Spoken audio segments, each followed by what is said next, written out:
Bien, hermanos, continuando con la serie El Dios que cumple sus promesas, quiero por ahí, antes de empezar a desarrollar estos 5 versículos, poder recordar con ustedes lo que el domingo pasado aprendimos. Vimos que Dios declara a todo el pueblo que había actuado encubiertamente, que había sido infiel al pacto de Dios en cuanto al anatema. O sea, hemos hablado acerca de lo que es el anatema, lo que había sido designado para la destrucción y lo que había sido también apartado para Dios como botín de guerra. Y Dios dijo el domingo pasado que Acán, hijo de Carmi, de la tribu de Judá, había tomado del anatema. Pero también vimos que ni Josué ni ninguno otro del pueblo o de la gente de guerra que había ido contra Jericó sabía de este asunto. Ellos siguieron su curso como si nada pasara, y Acán incluso pudo haber pensado que se había salido con la suya. ¿Por qué? Porque nadie se había dado cuenta de lo que él había hecho. Pero vimos que también en su segundo ataque hacia la tierra de Ai, ellos perdieron. Y vimos que la causa de esa caída no fue la cantidad de gente que había mandado Josué, no fue el potencial de la gente de guerra de los de Ai, sino que el problema era el pecado oculto en medio del pueblo, y por lo cual Dios se había apartado de ellos, y la causa de la derrota era que Dios no estaba con ellos. Hermanos, en ese sentido, Josué sabía que esta derrota ponía en juego la fidelidad del Dios que cumple sus promesas.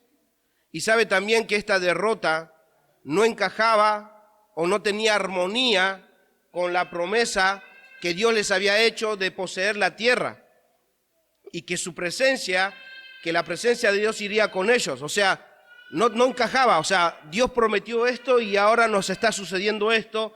Y él recordaba posiblemente lo que Dios mismo le había dicho: nadie te podrá hacer frente en todos los días de tu vida. Como estuve con Moisés, estaré contigo, no te dejaré ni te desampararé. Y de repente vemos una derrota. Entonces, ¿qué pasó ahí? No había forma de que eso encaje. Entonces Josué sabe que lo que Dios dijo es verdad, entonces por lo tanto algo estaba mal, pero no lo sabe. No sabe qué es lo que estaba pasando. Lo único que sabe es que la relación con Dios andaba como en un cortocircuito, andaba mal, y que el pueblo estaba desanimado y sin aliento. Eso es lo que sabe, lo que hemos visto el domingo pasado. Y es por eso que Josué se humillaba, rompió sus vestidos, se cubrió de ceniza, de polvo. Y vimos que al final de los versículos del domingo pasado, Josué se humilla delante de Dios, o delante del arca que representaba la presencia de Dios.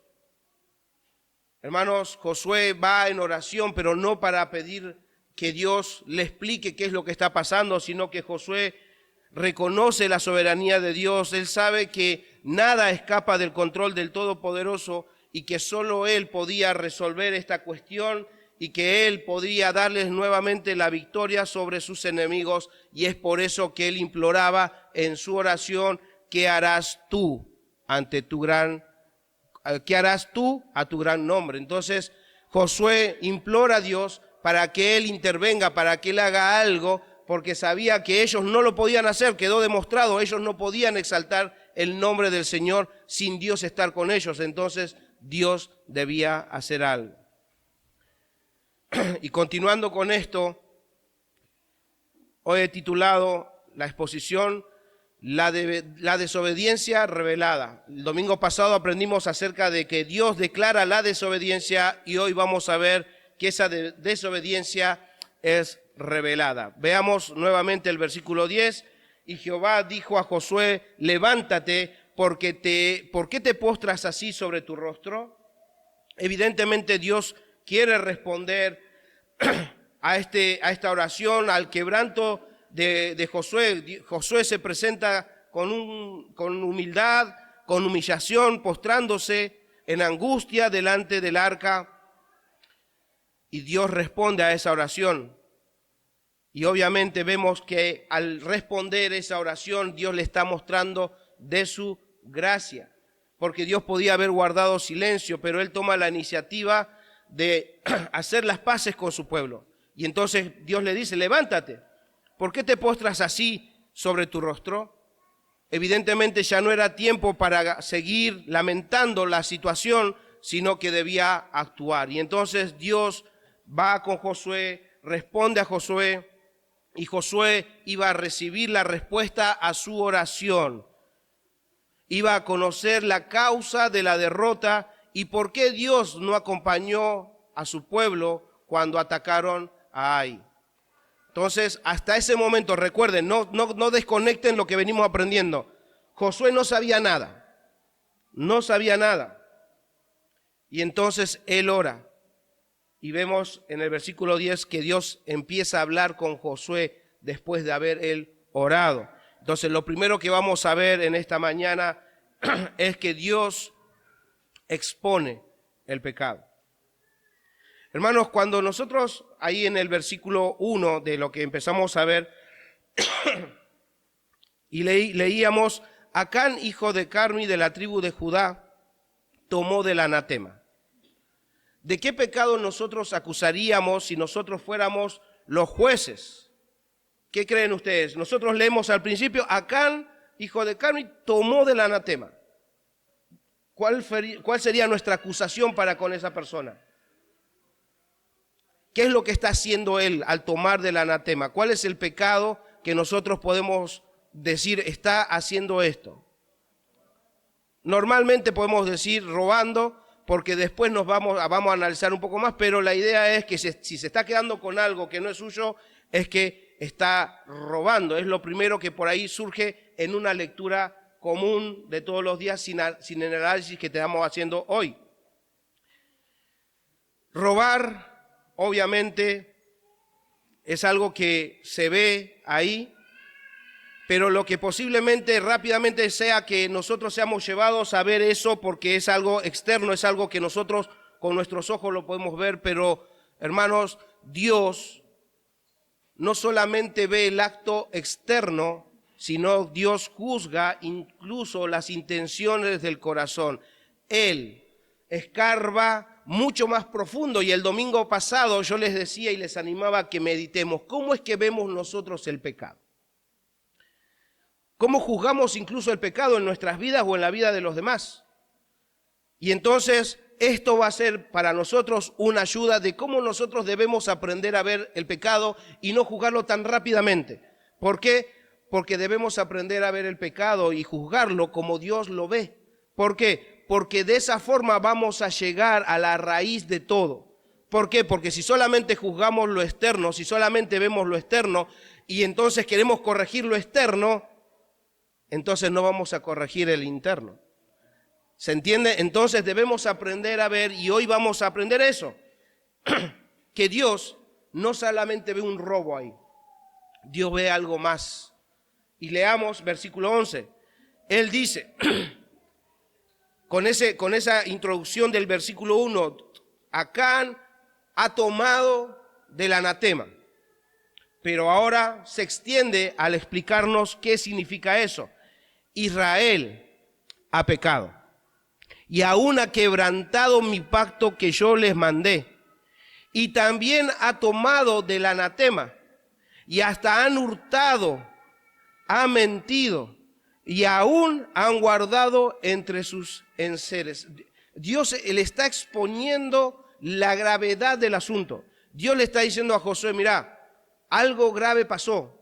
Y que lo que para nosotros pueda ser solamente un pecado, Dios está sacando a la luz que todo esto fue producto de muchas cosas y se produjeron muchos pecados. Y el primer pecado que Dios saca a la luz es la desobediencia. Y esa desobediencia, hermanos, no empieza con un acto externo. La desobediencia, según Dios, no empieza con un acto externo, sino con una determinación en el interior. Dice ahí han quebrantado mi pacto, o han violado, han transgredido mi pacto. Fueron desleales al compromiso que tenían con Dios, en otras palabras. Hermanos, si nosotros medimos solamente el pecado por parámetros humanos y analizamos desde lo material o desde la cantidad de lo que había sucedido, vamos a considerar que no era grave. Porque como vamos a ver el domingo que viene, vamos a ver que en teoría, según todo lo que ellos pudieron haber recaudado, era muy poco. Y entonces cuando vemos que es muy poco y juzgándolo por la cantidad, muchas veces nosotros queremos minimizar el pecado. Entonces, aprendamos y midamos desde lo espiritual y analicemos las cuestiones desde la santidad de Dios. Y entonces vamos a ver que este pecado era grave. Hermanos, Acán, con su hecho, o sea, con eso que nos muestra externo, está mostrando que en su corazón él consideró los mandamientos de Dios como algo sin importancia. Por eso es que el externo está dando la evidencia de lo que él consideró dentro de su corazón. La desobediencia se va a ver. ¿Pero por qué? Porque él decidió tomar los mandamientos, el pacto de Dios, como algo sin importancia, y eso después se va a ver de forma externa. O sea, Acán, al igual que todo el pueblo, había escuchado la advertencia de Dios: tengan cuidado, no tomen de nada, tengan cuidado de tomarse algo del anatema, porque van a hacer anatema a todo el pueblo. Eso lo vimos en el capítulo 6. Él escuchó igual que todos, pero evidentemente vemos que Acán tomó del anatema, entonces no tomó en cuenta, tomó sin importancia, o como que la palabra de Dios se podía pasar por alto, que no necesariamente había que ser estricto en obedecer letra por letra, palabra por palabra, cantidad por cantidad. Y lo peor de todo es que al tomar del anatema, Acán está poniendo, hermanos, poniendo en primer lugar sus intereses personales por encima de los mandamientos de Dios. Y eso a veces no se ve en un acto externo.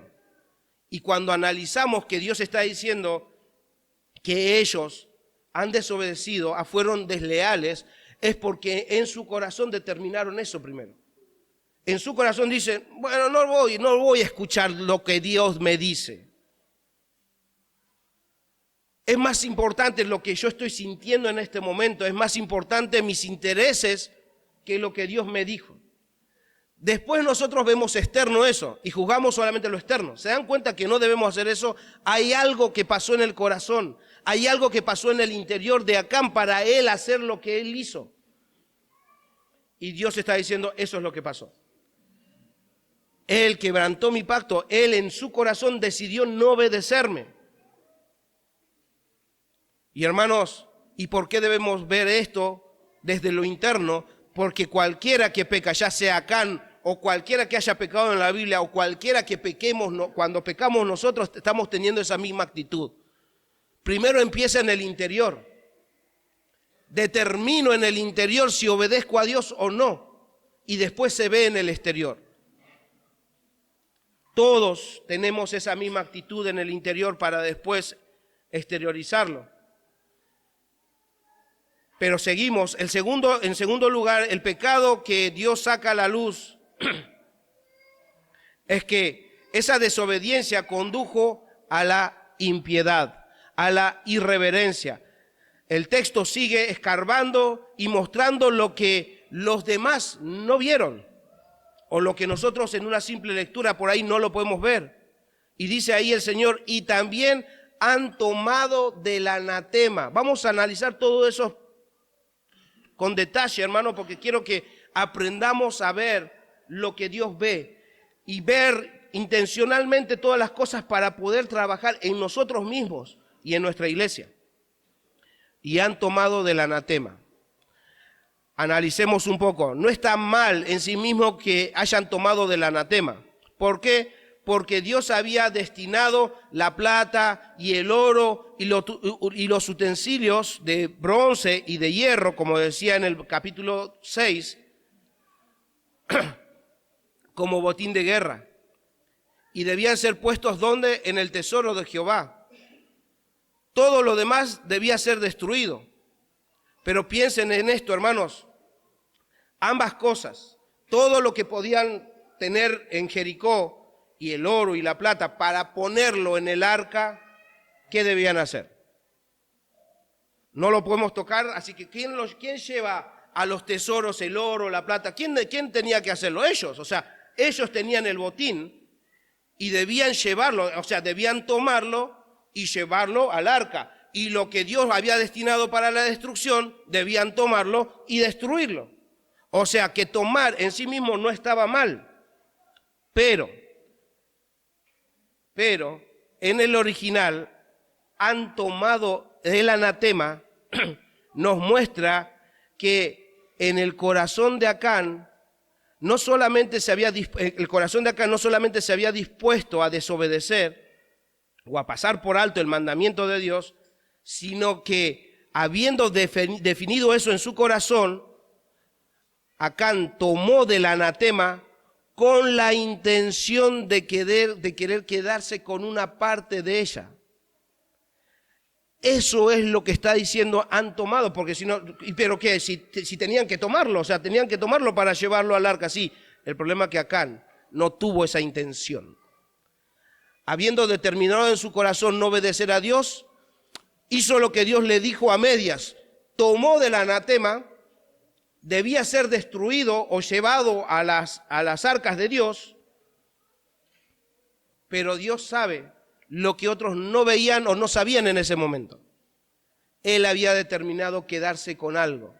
Y lo vamos a ver el domingo que viene, ¿por qué determinó eso? ¿Qué pasó en él que lo llevó a determinar en su corazón desobedecer a Dios, quedarse con algo que Dios había dicho, no se queden con nada de eso? Entonces, han tomado del anatema, significa que Acán lo tomó con la intención de quedarse con eso. Y eso también es algo que Dios juzga. ¿Se entiende? Dios no juzga solamente el hecho externo. Ah, se quedó, robó. Sí, pero esperen. Hermanos, no miren con los ojos de los hombres.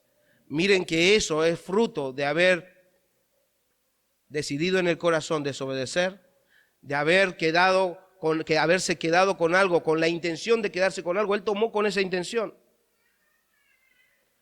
El tercer pecado que es sacado a la luz por Dios es el siguiente. Dice ahí, y hasta han hurtado. Eso es lo que nosotros vemos porque ya es el acto hecho externamente. El mandamiento no robarás de Éxodo 20 es una advertencia para todos. Robar algo al prójimo es algo malo y tiene consecuencias. Hermanos, aunque lo hayan hecho sin que otros se den cuenta, es malo. Si un niño se queda con algo que nadie más se da cuenta, es malo. Si un grande se queda o hace algo que sin que nadie más se dé cuenta, es malo. Están robando y eso es malo delante de Dios y Dios juzga y tiene consecuencias. Entonces, si robar al prójimo de por sí está mal, robarle a Dios, que Él ve todo, es actuar descaradamente. Yo puedo querer robarles algo a ustedes y capaz nunca se den cuenta. Me salí con la mía. Pero hermano, robarle a Dios es como burlarse de Él. Porque Dios todo lo ve. Pero se dan cuenta cómo el pecado actúa, que ya nos ciega el entendimiento, porque Dios es un Dios omnisciente, omnipresente, y aún así decidió robarle a Dios. Acuérdense que ese robo no fue con violencia, sino con astucia y a escondidas, de los hombres, pero no de Dios. Dios revela a Josué el cuarto pecado cometido en Israel. Han mentido. Y uno podrá preguntarse, porque hemos leído en el relato, ¿cómo puede ser si ni siquiera se menciona que Acán haya hablado o que le hayan preguntado algo por el cual él haya mentido. Pero ¿por qué Dios dice que ha mentido? Han mentido. Entonces debemos aprender a ver cómo Dios lo ve. La mentira, hermanos, en este caso consistía en el actuar con hipocresía, con falsedad o con fingimiento, que son sinónimos. Hermanos, ocultar la verdad es una forma perversa de mentir. Recuerden, otra vez, toda la plata, el oro y los utensilios de bronce y de hierro debían ser depositados en el tesoro de Dios. Hermanos, cuando entregaron todo el botín de guerra, todos hicieron como si fuera que era todo. ¿Se entiende? Y Acán sabía eso. Acán sabía que nadie se había dado cuenta, pero es evidente que están entregando el botín de guerra como si fuera que era todo lo que habían recaudado. Hermanos, Acán estaba actuando con hipocresía. Acán llevó, aún sin decir nada, llevó algo, pero se quedó con otra cosa.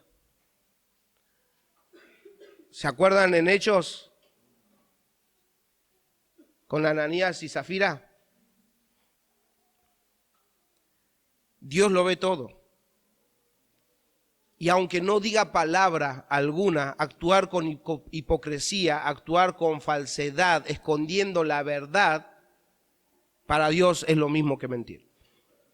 Y de la misma forma debemos verlo nosotros.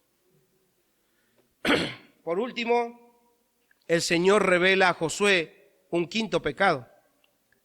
Dice ahí, y aún han guardado entre sus enseres. O sea, han escondido entre sus pertenencias lo que era de Dios. Este pecado es de profanación. Profanación, si ustedes buscan, profanación es tratar algo sagrado sin el debido respeto o como algo común. Hermanos, los objetos robados, esos objetos de oro, plata y todo lo que le pertenecía a Dios, era de Él. Y al ser de Él, era entonces santo o era algo sagrado. Pero Acán está tratando estos elementos como cualquier cosa, ocultándolo incluso entre las cosas comunes. Ese lugar, esos objetos tenían un lugar sagrado, un lugar apartado por Dios. Eso me pertenece, por tanto, si es mío, todo lo que es mío es sagrado. Pero Acán está tratando esto como algo sin valor, como algo común, y es por eso que está profanando lo que Dios ha santificado.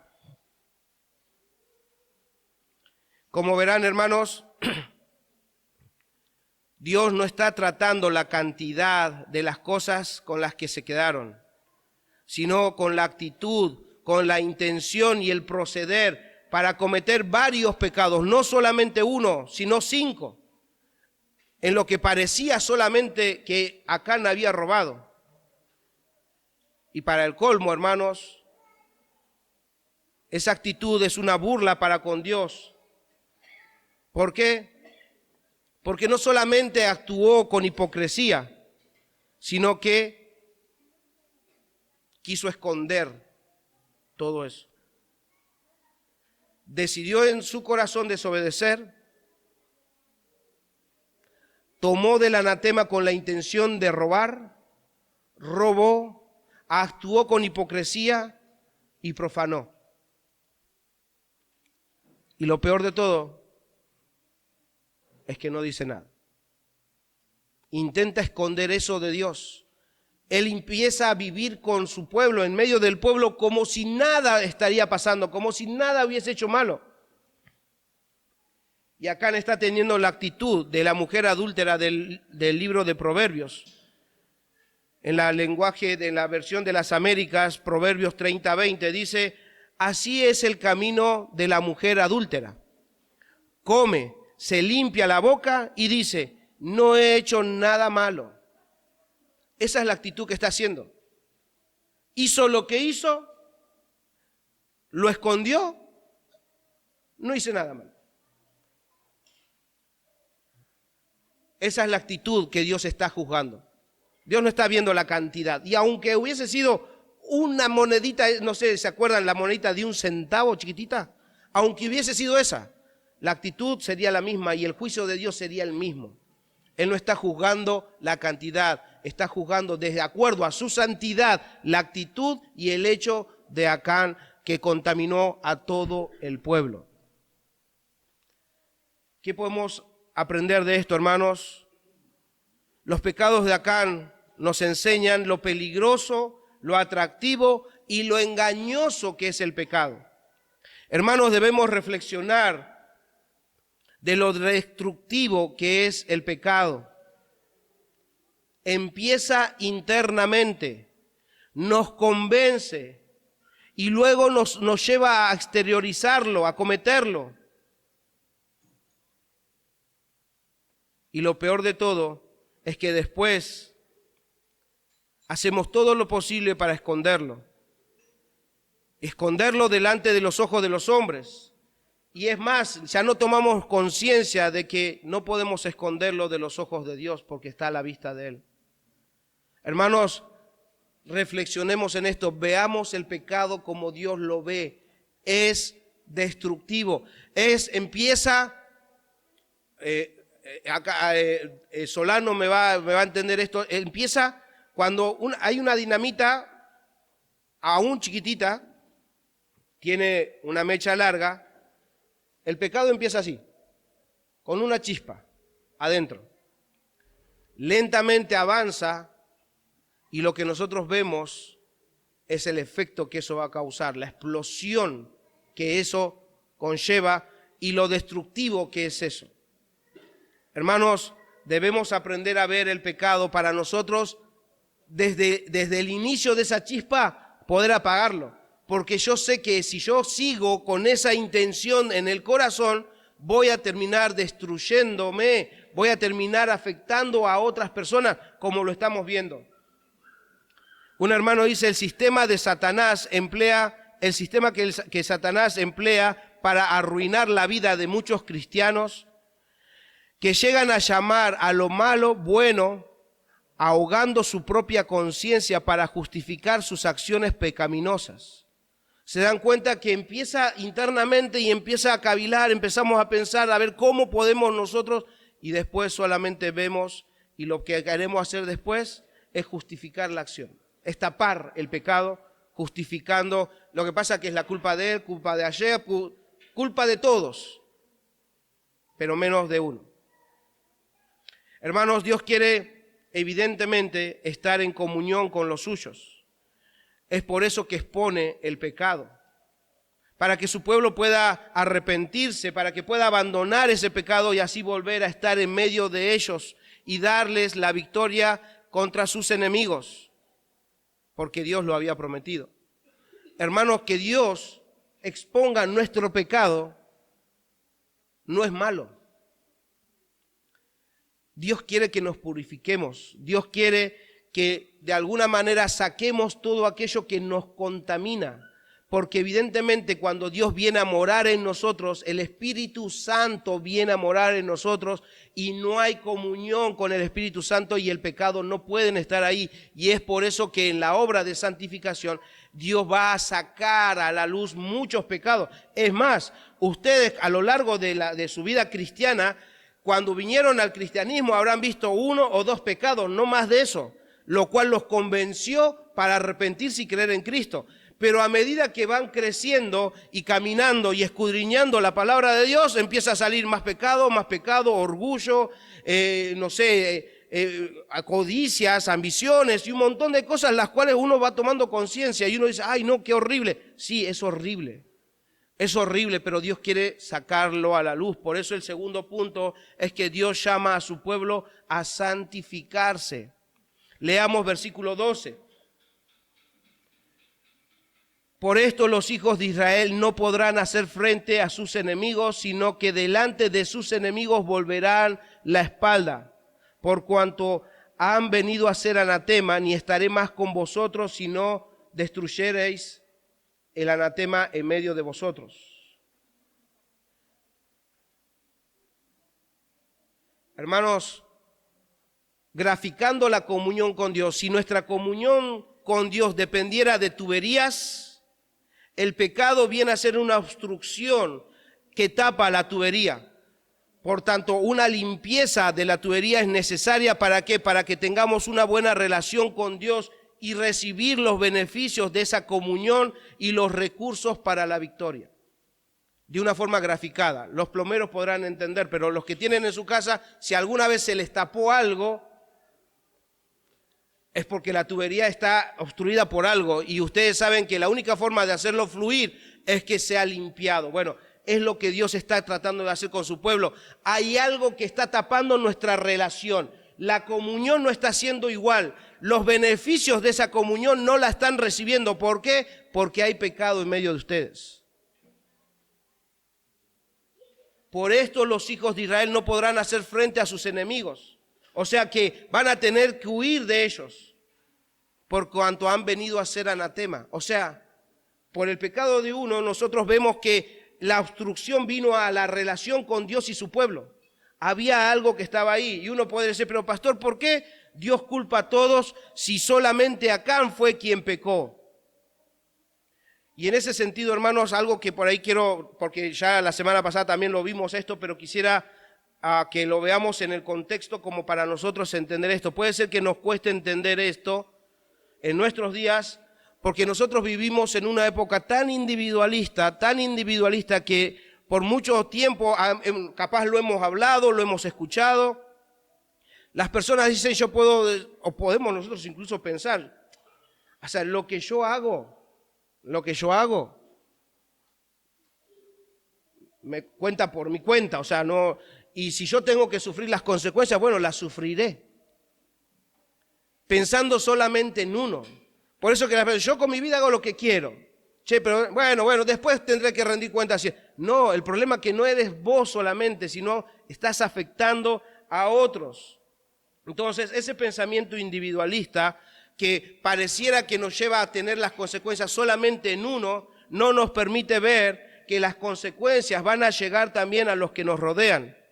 Y por eso es importante comprender en la mentalidad de estos, de los que estaban en este momento, para nosotros serle fiel al texto.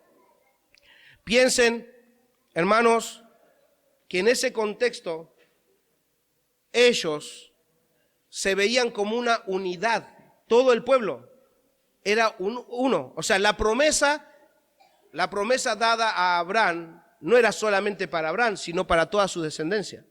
La promesa dada a Moisés no era solamente, se le está dando a uno, pero él es como representante de todo el pueblo. Y a Josué le dijo, vayan y tomen, pero es Josué quien está recibiendo eso. Pero por Josué es todo el pueblo. De la misma forma son las consecuencias, hermanos.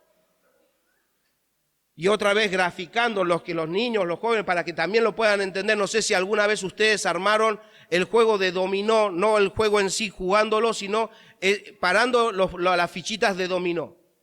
Imagínense que Acán era una de esas fichitas, pero esa fichita no es sola, no está sola, sino está en medio de un conjunto de fichas de dominó. ¿Qué pasa? El dominó cae cuando... ¿Los niños armaron dominó alguna vez? ¿Sí? ¿Y jugaron? ¿Qué pasa? Cuando cae, ¿hace falta que todos caigan juntos? ¿Cómo es el efecto del dominó? Cae uno y empuja al que sigue y empuja. Por eso es que en ese contexto dice Acán, hijo de tal, de la tribu de Judá, que la tribu de Judá está en medio de la tribu, afectó a todos. Cayó uno y ese caer uno afectó a todas las familias, afectó a la tribu de Israel, afectó a la tribu de Judá, a todos. Por eso es que un hermano dice que la comunidad es una unidad básica para en este contexto, ¿no? La comunidad de Israel era una unidad básica para la supervivencia de las personas. Estas no son entidades como en nuestro tiempo, en términos individuales, no son personas aisladas que se pueden pertenecer a sí mismos o que son libres según la democracia occidental. La persona en este contexto tiene valor en la medida en que pertenece a una comunidad. ¿Se entiende? Entonces, no es el valor individual, sino el valor es de la comunidad, y lo que afecte a uno va a afectar a todos. Entonces, si entendemos esto, hermanos, como lo entendían ellos, vamos a poder entender que el pecado de uno afectó a todos, o como Jesús mismo decía, un poco de levadura leudó toda la masa. Y entonces acá leemos, por cuanto han venido a ser anatema. ¿Por qué? Porque Acán había tomado el anatema y en efecto todo el pueblo de Israel. Es por eso que Dios dice, Israel ha pecado. Hermanos, pero ese pecado produjo una separación entre Dios y el pueblo. Y obviamente si eso continuaba, iba a ir de mal en peor. Y es por eso que debían purificarse. Porque ahí dice el Señor, ni estaré más con vosotros si no destruyereis el anatema de en medio de vosotros. No estaré más con vosotros. No va a haber comunión. Yo no los voy a acompañar en nada de lo que ustedes hagan a menos que destruyan eso. Hermanos, recordemos algo. Dios rescató o sacó de la tierra de Egipto a su pueblo para que estén en comunión con Él. Y ahora Dios, al estar ya en medio de ellos, en la tierra prometida, se produce esta separación. Y como vemos a Dios actuar, evidentemente Dios vuelve a tomar la iniciativa en su gracia, en su paciencia. Él busca la reconciliación con su pueblo. Versículo 13 dice, levántate, Josué, santifica al pueblo. En otras palabras, consagra al pueblo, purifica al pueblo y di, santificaos para mañana, porque Jehová, el Dios de Israel, dice así, anatema hay en medio de ti, Israel. No podrás hacer frente a tus enemigos hasta que hayáis quitado el anatema de en medio de vosotros. Recordemos, hermanos, que hasta este momento Josué sospechaba que algo estaba mal, pero no sabía qué. Ahora Dios le está contando cuál era la condición del pueblo delante de Dios. Y vemos que no solamente recibe la información del pecado o de los pecados, sino que Dios le da las instrucciones para que el pueblo se purifique, se prepare para presentarse delante de Él.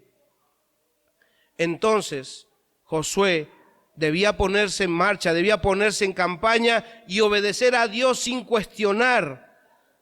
Porque él puede, pero ya está, hay pecado. Y si Dios dice eso, hay pecado, es que hay pecado, entonces dice purifíquense. Él debía ir y advertir al pueblo diciendo esto, que solamente una limpieza real del pecado y una santificación del pueblo haría que Dios volviera a estar de su parte y así poder permitir nuevamente la victoria frente a sus enemigos. Solamente la limpieza. La tubería debía ser limpiada para que la comunión con Dios sea restaurada y ellos reciban los beneficios de esa comunión. Israel tenía hasta el otro día para santificarse. Esa palabra santificarse es la palabra hebrea kadash, y la raíz principal de este verbo denota un acto o un estado por el cual una persona o una cosa se aparta, se consagran o se hacen sagradas para el culto a Dios. ¿Qué quiere decir esto? Que esta acción que Josué les está diciendo, santifíquense, santificaos, es que le está diciendo, prepárense para presentarse delante de Dios. Esto también se aplica de una forma similar en Éxodo 19:10, cuando Dios le dijo a Moisés, donde Dios le dijo a Moisés, ve al pueblo y santifícalos hoy y mañana, y que laven sus vestidos. Es la misma palabra, santifícalos, prepáralos. Una vez consagrados, el pueblo podía entrar a presentarse en la presencia de Dios. Ellos debían santificarse. ¿Y cómo debían hacer eso? Dios ya les había indicado en la ley los rituales de purificación.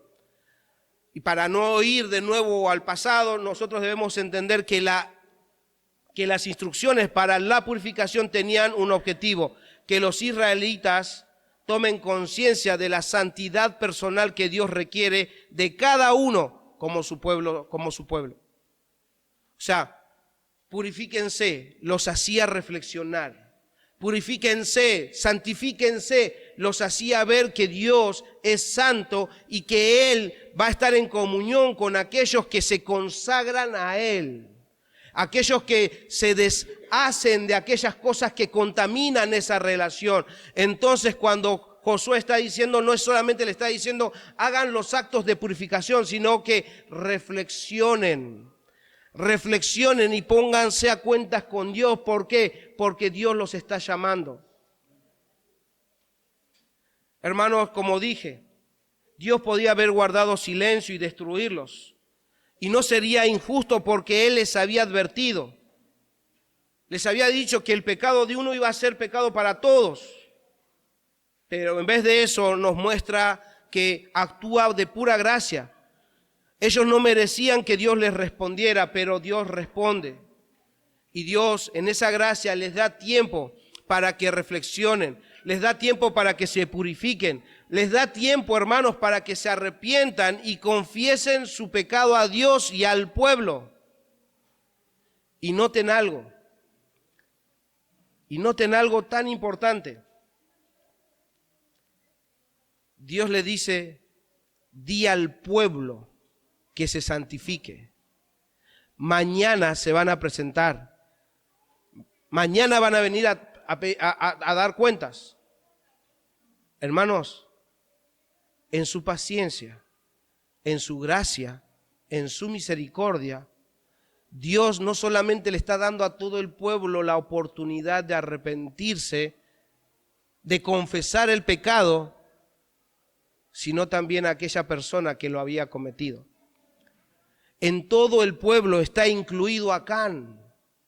Dile a todo el pueblo, o sea que, acuérdense que hasta este momento Josué no sabe qué es Acán. Entonces, ¿qué va a comunicar? Lo va a comunicar a todos y Acán también va a escuchar esto. Santificaos, purifíquense, reflexionen, porque hay algo mal en el pueblo, Dios nos va a llamar a cuentas, purifíquense, saquen de ustedes todas las cosas que contaminan la comunión con Dios, santifíquense. Acán era uno más que está escuchando, santificate Acán. Dios le está dando la oportunidad a Acán de arrepentirse y presentarse delante de Dios limpio. ¿Qué aprendemos de este segundo punto? Hermanos, en nuestros días no es diferente al pasado, porque Dios sigue siendo santo, Dios sigue siendo puro. Y es verdad que los que estamos en Cristo, de alguna manera podemos entender teológicamente que ya hemos vencido al pecado, porque Cristo venció al pecado. Y los cristianos estamos unidos a Él por su obra, estamos en comunión con Dios por lo que Él hizo. Y ya nada ni nadie nos podrá separar del amor de Dios que es en Cristo Jesús. Bien, eso lo entendemos y es verdad, amén, es una verdad bíblica, pero la verdad bíblica también nos dice que Dios sigue esperando que su pueblo lo obedezca y ande en santidad. Cristo, la venida de Cristo no cambia esa perspectiva para con los suyos. Antes Dios esperaba su obediencia y la santidad de su pueblo, lo llama a la purificación. Hoy espera la purificación y la santificación de su iglesia, que también es el pueblo de Dios. Por tanto, hermano, hermana, esto es un llamado a que vivas buscando esa comunión con Dios, rechazando abiertamente el pecado. Hermanos, la comunión con Dios es por medio del Espíritu Santo. Esa comunión está ahí, pero todavía puede seguir siendo obstruida por el pecado. Por eso que debemos quitarnos de todo peso de pecado que se pega en nosotros. Nosotros tenemos una identidad con Cristo, le pertenecemos a Él, pero esa identificación con Cristo conlleva que vivamos en este mundo con integridad y en santidad, como corresponde a hijos de Dios, santos y amados. Como dice en Primera de Pedro, capítulo 2, versículo 9, mas vosotros, hermanos, sois linaje escogido, real sacerdocio, nación santa. Ya lo son, ya son santos. Son un pueblo adquirido por Dios para que anunciéis las virtudes de aquel que los llamó de las tinieblas a la luz. O sea que ustedes ya no pertenecen a las tinieblas. Eso deben evidenciarlo con sus vidas, andando en santidad y con integridad delante de Dios y delante de los hombres. Eso es lo que demanda Dios. Pero también hay una verdad bíblica y dice que el cristiano se encuentra en un conflicto continuo contra el pecado. Y eso es una realidad. Esa es otra realidad que nosotros debemos ver. La Escritura enseña que somos tentados continuamente, por ejemplo, en 3 áreas que van en contra de la voluntad de Dios. Y una de esas áreas es Satanás, la serpiente antigua, el mundo y la carne. ¿Y por qué quiero que meditemos en esto, hermanos? Porque así como Acán fue tentado por una situación y pecó, así también nosotros los cristianos vivimos con tentaciones del enemigo, de la carne y de este mundo. Y debemos aprender a ver el pecado como Dios lo ve para nosotros andar en santidad. Y debemos ver nosotros las herramientas que tenemos para poder usarlas, porque si no vamos a seguir siendo ingenuos que pecamos y que pecamos y que pecamos, sino más bien debemos darle lucha al pecado. Y en cuanto al dominio de Satanás, esta serpiente antigua, hermanos, la tentación viene por medio de las artimañas del diablo, con verdades a medias, con promesas de satisfacción, que te hacen pensar que no habrá consecuencias, susurran a nuestros oídos que no va a pasar nada, nadie se va a enterar, procurando hacerte caer en la práctica del pecado. Hermano, el enemigo no va a dejar de hablar. El enemigo no va a dejar de hacerlo. O sea, el enemigo va a seguir buscando tentar a los suyos, al pueblo de Dios. Va a seguir buscando que el pueblo de Dios caiga en pecado. Entonces, hermanos, debemos estar atentos a las artimañas del diablo. Pero ¿eso significa que debemos tener miedo al diablo? No, hermanos, esto nos da ánimo para que nosotros podamos tener la vista en nuestro Dios, porque Juan enseña que el cristiano alcanza la victoria. ¿Por qué? Alcanza la victoria, ¿por qué? Porque mayor es el que está con nosotros que el que está en el mundo. Cristo es mayor. Eso lo ven en la primera carta de Juan 4:4. Eso quiere decir, hermanos, que no lo debemos luchar solos, como si Cristo no existiera para nosotros. No luches a tu manera, ni mucho menos con tus fuerzas, hermanos, porque son inútiles. No vamos a poder ganarle empezar a argumentar con el diablo, perdiste. Empecé a intentar convencerle al diablo, no, perdiste, no vas a poder. Él tiene muchos más años que nosotros. Y él sabe qué tan sutil puede ser para convencerte a que peques. Entonces, ¿podemos vencer al mundo? ¿Podemos vencer a Satanás? Sí, porque mayor está con nosotros, pero también el secreto es que para nosotros resistir debemos someternos a Dios y así podemos resistir al diablo y él huirá de nosotros, como dice en Santiago 4:7. Y someternos a Dios, ¿qué significa? Obediencia. Obediencia a Él, someternos a Él. Él sabe lo que dice. Si Él dice que eso es pecado, entonces aléjate de eso. Si Él dice que eso te va a ir mal, pero el enemigo te susurra que no pasa nada, escucha mejor a Dios que al diablo. Y la segunda área de combate para el cristiano es el mundo. Hermano, hermana, obviamente nosotros vivimos en el mundo, pero no somos de este mundo, como tampoco Cristo lo fue. Entonces, o por tanto, no debemos conformarnos al molde de este mundo. Debemos vivir por medio de la fe, O sea, creyéndole a Dios lo que dice en las Escrituras. ¿Por qué? Como ayer aprendíamos, nosotros vivimos por fe. No solamente venimos a la salvación por la fe, sino que vivimos por fe. Y la fe significa constantemente estarle creyendo a Dios.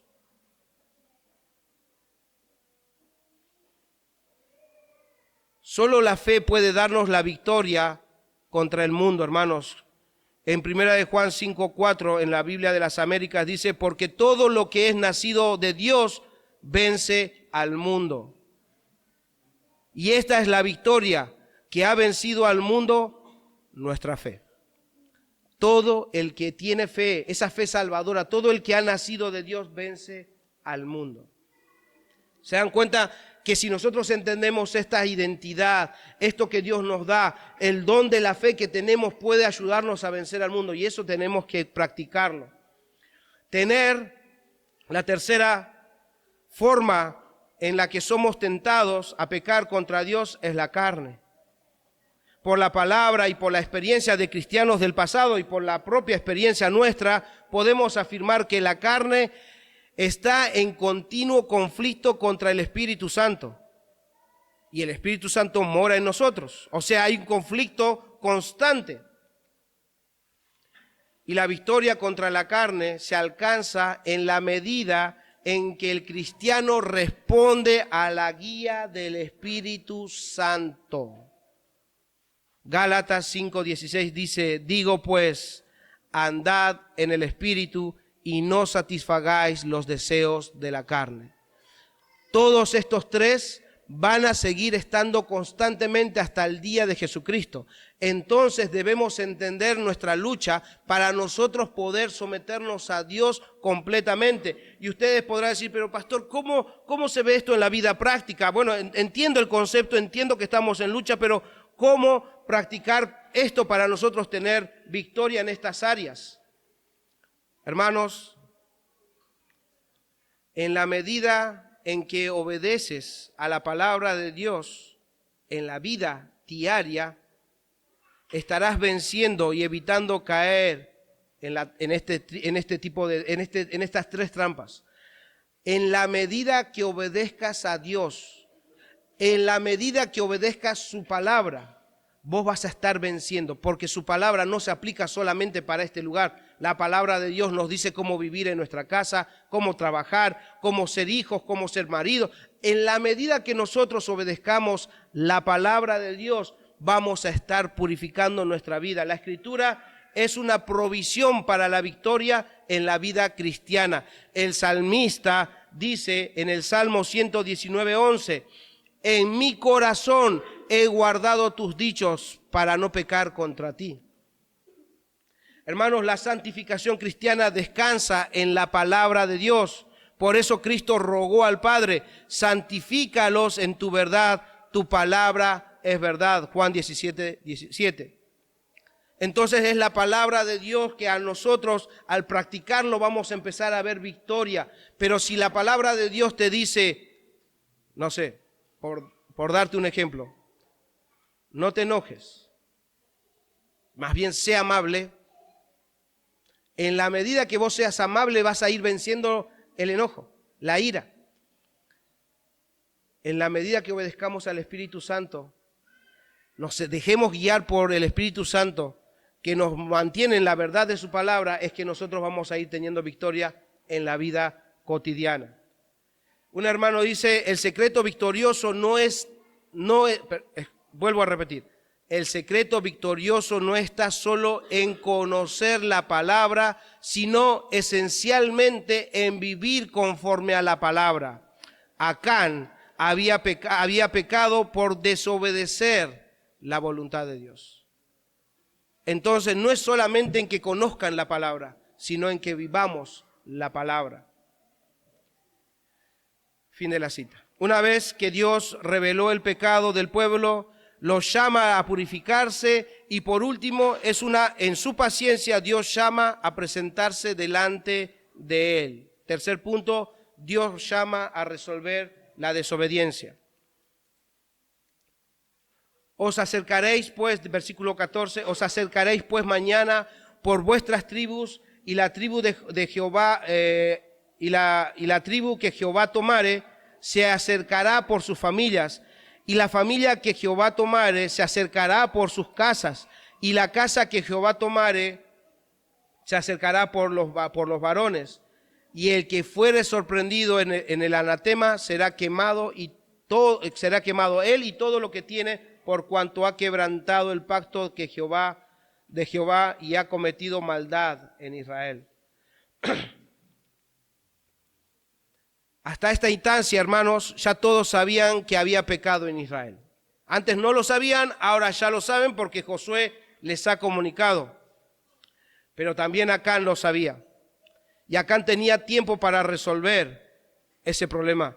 Acán tenía la oportunidad de reconocer y confesar su pecado, porque al otro día ya sería tarde. Hermanos, ¿ustedes creen que si Acán se arrepentía, confesaba sus pecados y devolvía lo que él había sustraído, podía ser perdonado? ¿Creen que él podía ser perdonado? Porque si no, Dios no cumpliría sus promesas. No cabe duda que si él se hubiese arrepentido y hubiese devuelto voluntariamente lo robado, Dios le hubiese perdonado, porque Dios no desprecia a un corazón contrito y humillado. Pero como veremos el domingo que viene, no pasa. No pasa eso. Y Dios en su promesa, en su paciencia, incluso lanza la amenaza por medio de Josué para que Acán pueda rendirse delante de Dios. El que fuere sorprendido en el anatema será quemado, él y todo lo que tiene. ¿Se dan cuenta de la gravedad del pecado? ¿Cuánto nos puede cegar? ¿Cuánto nos puede endurecer? ¿Cuánto nos puede hacer insensibles a la voz de Dios? A las advertencias de Dios. Oh, hermanos, en serio, tomemos en serio sus advertencias, tomemos en serio su palabra, porque Él está enseñándonos.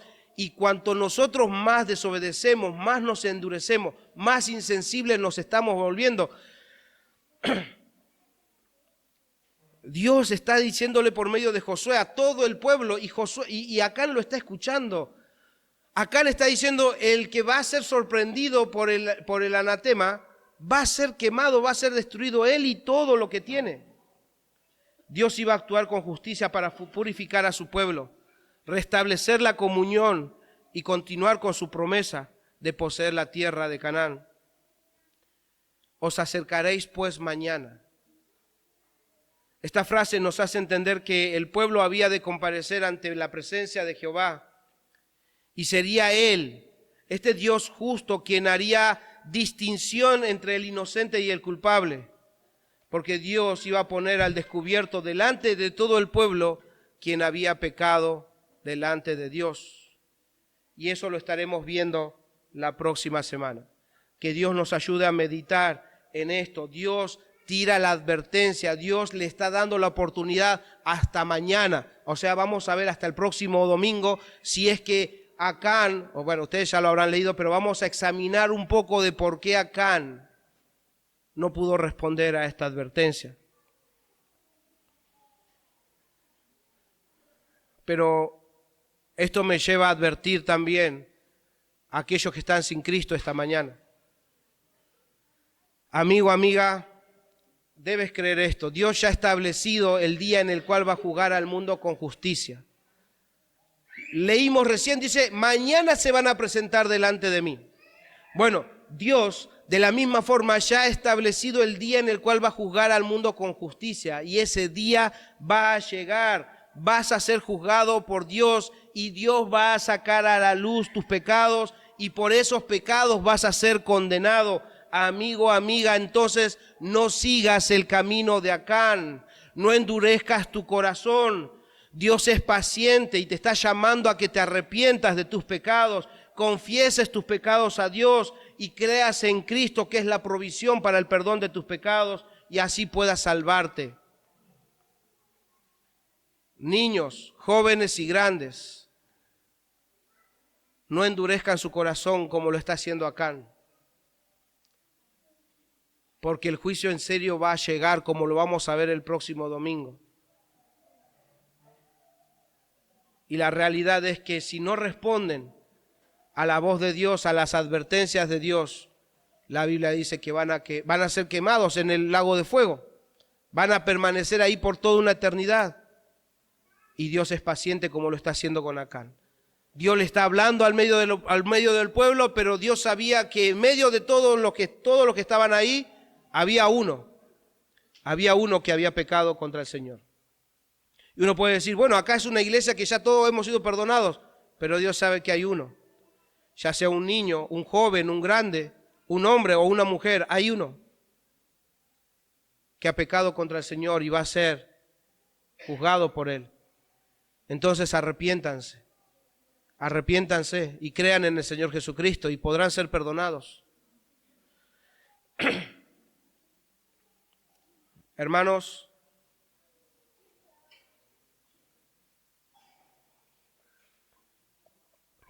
que en la semana nosotros, como cristianos, como pueblo de Dios, como su iglesia, podamos examinar nuestros corazones.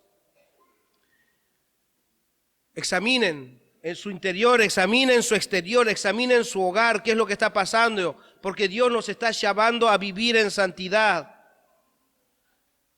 Hermanos, oremos a Dios con sinceridad y busquemos diligentemente en nuestro interior y en nuestros actos, en nuestros hogares, en aquellos lugares secretos donde otros no ven, pero Dios sí lo ve. No vaya a ser que Dios encuentre algo que tengas escondido ahí o lo saque a la luz. Un anatema, algo que Dios aborrece. Algún secreto indebido con Dios o con alguna otra persona. Hermano, hermana, no te dejes engañar y no te engañes a vos misma. Si no lo sacas de tu vida, si no te purificas, si no reconoces delante de Dios tus debilidades, tus pecados y te apartas de ello, si no sacas de tu vida esos ídolos, Dios los va a sacar a la luz. Dios nos está dando esa oportunidad también a nosotros. Dios nos está diciendo, purifíquense, santifíquense, pueblo, santifíquense, saquen de ustedes para que puedan tener esa comunión con Dios. Dios nos ha llamado a una comunión con Él. El pecado lo aleja. Entonces purifíquense, pueblo, escuchen la voz de Dios, anden en comunión y en santidad con Dios. Hermanos, la solución al pecado, cuando ustedes encuentren pecados, ídolos, anatemas en su vida, la solución no es esconderlo, sino confesarlo. Confesar significa decir lo mismo. Esto es decir, acerca del pecado lo mismo que Dios dice. Entonces, confesar es confrontar el pecado abiertamente, sin ocultarlo ni buscar excusas. Como dice en Proverbios 28:13, el que encubre sus pecados no prosperará. Bueno, eso está en el Antiguo Testamento, es lo mismo para nosotros. El que encubre sus pecados no prosperará, mas el que lo confiesa y se aparta alcanzará misericordia. Y la respuesta de Dios a la confesión, a esa confesión sincera, no se hace esperar, hermanos. En 1 de Juan 1:9 dice que si confesamos nuestros pecados a Él, Él es fiel y justo para perdonar nuestros pecados y limpiarnos de toda maldad. ¿Se dan cuenta? Él va a limpiar esa tubería. Pero debemos confesar nuestros pecados para estar en comunión. Hermanos, Dios restaura, Dios purifica, Dios perdona, Dios limpia la maldad para que el pecador salvado pueda retornar a esa plena comunión con Él. Hermanos, Él quiere no solamente la comunión, Él quiere darnos los beneficios de esa comunión. Y son muchas, dice que Él nos ha bendecido con toda bendición espiritual. Y esos beneficios los recibimos por medio de esa comunión. Entonces, hermanos, descubramos esos anatemas en nosotros, esas cosas que Dios aborrece, esos ídolos que tenemos ahí poniendo nuestros intereses, porque los ídolos capaz no son externos. Capaz no es otra persona, capaz el ídolo sos vos mismo o vos misma. Capaz tus intereses son aquellos que están obstruyendo porque te importa más lo que vos pensás, te importa más lo que vos sentís, te importa más tu opinión que la opinión de Dios. Entonces, purifíquense para que podamos retornar a esa plena comunión con Dios. Hermanos, no nos endurezcamos por el engaño del pecado como lo hizo Acán. Acerquémonos a Él con un corazón arrepentido. Hermanos, santifiquémonos. Escuchen, Dios le dijo a Josué, santifíquense. Ve y dile al pueblo, santificaos. Y yo les digo hoy, iglesia, santificaos. Santificaos porque hemos de rendir cuentas a Dios. Santificaos porque vamos a pararnos ante el tribunal de Cristo. Santificaos para que ustedes y yo, porque también esto me lleva a mi propia reflexión, ustedes y yo estamos delante de Dios, hermanos. Entonces, una vez que purifiquemos nuestras vidas y podamos con un corazón arrepentido venir a Dios confiando en Cristo, dediquemos nuestra vida a Él, al Dios que cumple todas sus promesas.